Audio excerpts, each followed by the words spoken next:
राधे राधे दोस्तों, आप सब वृंदावन आना चाहते हैं लेकिन समस्या कैसे आएं, कहाँ रुकें, दर्शन करने का समय। तो मैं आपको वृंदावन की सब छोटी से छोटी जो भी जानकारियाँ हैं वो देने का प्रयास करूँगी। तो चलिए चलते हैं अपने सफ़र की तरफ। तो अगर आपको पूरी जानकारी जाननी है तो प्लीज़ वीडियो को स्किप मत कीजिएगा और कंप्लीट देखिएगा। तो चलते हैं अपने श्री कृष्ण की नगरी वृंदावन।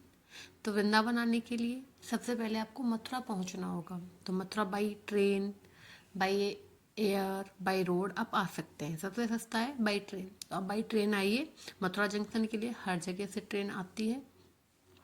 अगर आप बाई रोड आना चाहते हैं तो यहाँ के लिए बस सुविधा भी मिल जाएगी हर जगह से। यहाँ के लिए मैक्सिमम जो आस पास के स्टेट है वहाँ से रोड की सुविधा अच्छे से है, आप बाई रोड आ सकते हैं। अगर आप बाई एयर आना चाहते हैं तो यहाँ जो सबसे नज़दीकी एयरपोर्ट है वो आगरा का है। एंड आगरा का एयरपोर्ट मथुरा से 40 से 50 किलोमीटर की दूरी पे है। तो अगर आप बाई एयर आते हैं तो आपको आगरा आना पड़ेगा, और आगरा से मथुरा के लिए आपको डायरेक्ट बस भी मिल जाएगी, ट्रेन भी मिल जाएगी एंड प्राइवेट टैक्सी भी मिल जाएगी। अब आपके मन में सवाल होगा कि पहले मथुरा घूमे वृंदावन, तो पहले हम आपको सजेस्ट करेंगे कि आप वृंदावन जाइए। तो आप वहाँ से जाइए वृंदावन। अगर आप रात में पहुंचते हैं तो भी आपको वहां से ऑटो मिल जाएगा वृंदावन तक के लिए। वृंदावन में धर्मशालाएं भी मिल जाएंगी।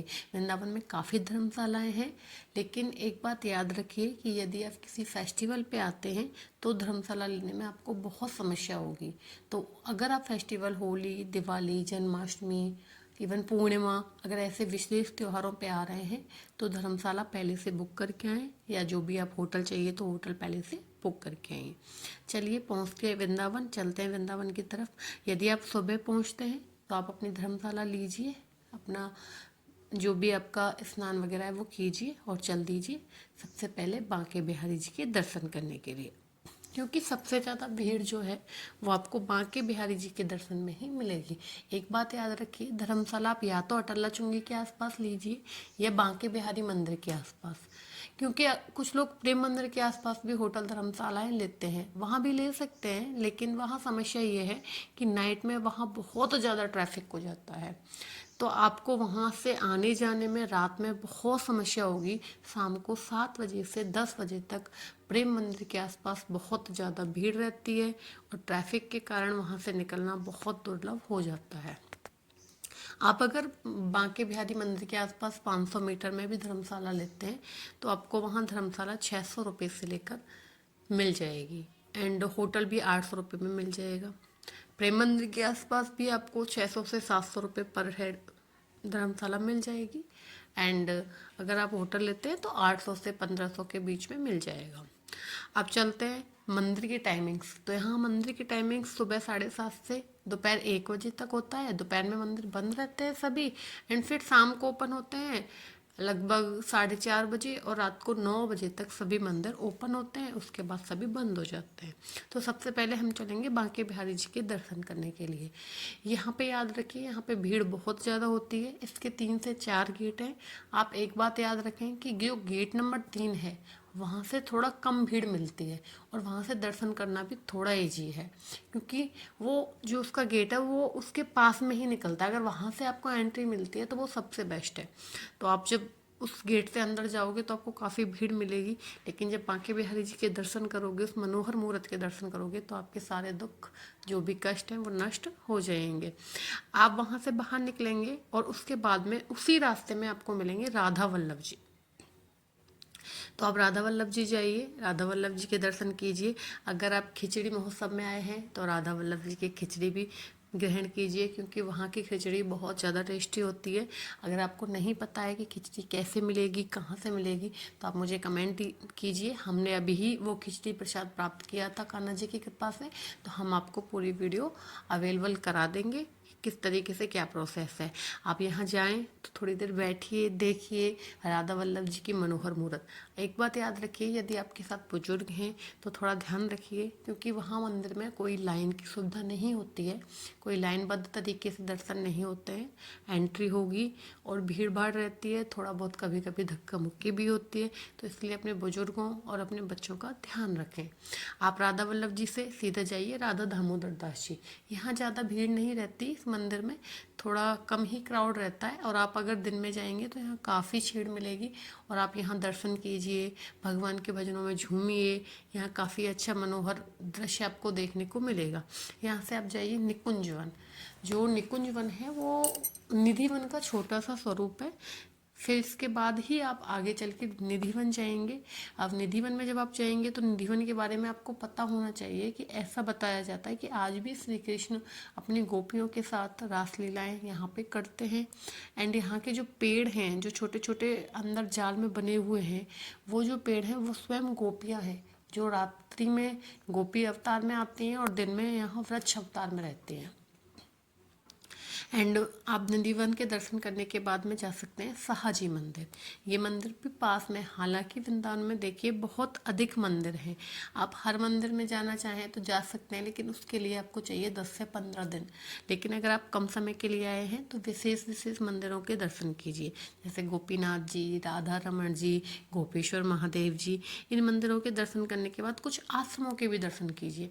आप जा सकते हैं गौरी गोपाल आश्रम, ये परिक्रमा मार्ग में ही पड़ेगा, और गौरी गोपाल आश्रम में रहने की सुविधाएं भी है। 700 रुपये से रूम यहाँ स्टार्ट होता है। अगर आप यहाँ रहना चाहते हैं तो आप यहाँ रुक भी सकते हैं। इसके पास में, जस्ट इसके बगल में ही है एक आनंद गुड़िया धाम, वहाँ पे 500 रुपये मात्र में रूम स्टार्ट हो जाते हैं, आप वहाँ भी रुक सकते हैं।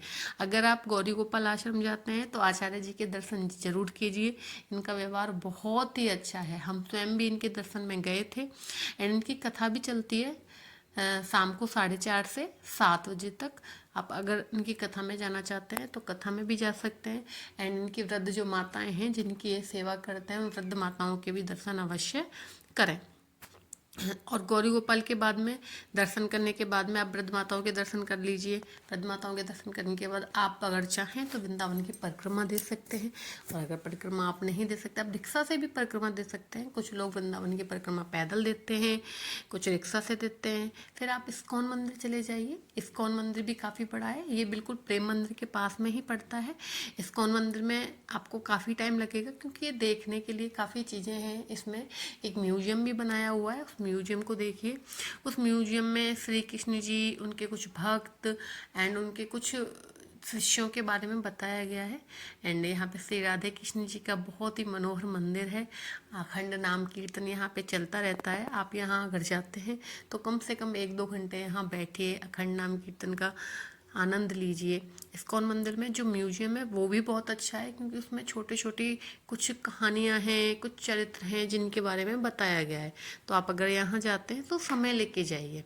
इस्कॉन मंदिर देखने के बाद में अब वहीं पे एक छोटा जगन्नाथ जी का मंदिर है, वो देखिए।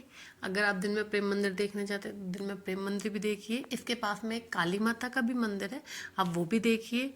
ये सब देखने के बाद में अगर आप चाहें और आपके पास समय है तो आप बरसाना जरूर जाइए। अगर कहते हैं कृष्ण की नगरी में आते हैं और बिना राधा रानी के मिले जाओगे तो वो फल नहीं मिलता जितना मिलना चाहिए। तो हम आपसे यही निवेदन करते हैं कि अगर आप वृंदावन आते हैं, सभी जगह घूमते हैं, तो प्लीज़ आप बरसाने भी जाइए। बरसाने के लिए सिटी बस चलती है, वृंदावन से ही आपको सिटी बस मिल जाएगी, और आई थिंक 50 रुपये उसका किराया होता है।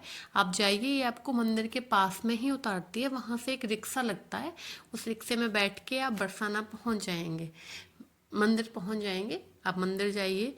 बरसाना के मंदिर की भी टाइमिंग से ही है, 7:30 से 12 बजे तक, इवन 1 बजे तक खुलता है, और शाम को 5 बजे से रात्रि 9 बजे तक। वहाँ के लिए वो पहाड़ी पे है तो वहाँ रोप वे भी चलता है। एंड आप सीढ़ियों के माध्यम से भी जा सकते हैं और बाइक से भी जा सकते हैं। कुछ लोग बाइक से भी बेचते हैं, लेकिन अगर आप या तो पैदल जाइए या रोप वे के माध्यम से जाइए, क्योंकि रोप वे सरकारी बना हुआ है तो आप उससे भी जा सकते हैं। राधा रानी के दर्शन कीजिए। हमारी राधा रानी बहुत ही सुंदर और मनमोहक रूप लेके वहाँ बैठी हुई हैं। यहाँ पे कुसुम सरोवर है, एक यहाँ चांद महल है, शीश महल है, एंड कीर्ति मंदिर। आप कीर्ति मंदिर भी जरूर जाइए। और बरसाने के साथ ही मैं इस यात्रा को विराम देती हूँ। आपसे निवेदन करती हूँ, यदि आपको मेरी वीडियो थोड़ी भी अच्छी लगी है तो वीडियो को लाइक करें, शेयर करें एंड सब्सक्राइब करें। राधे राधे।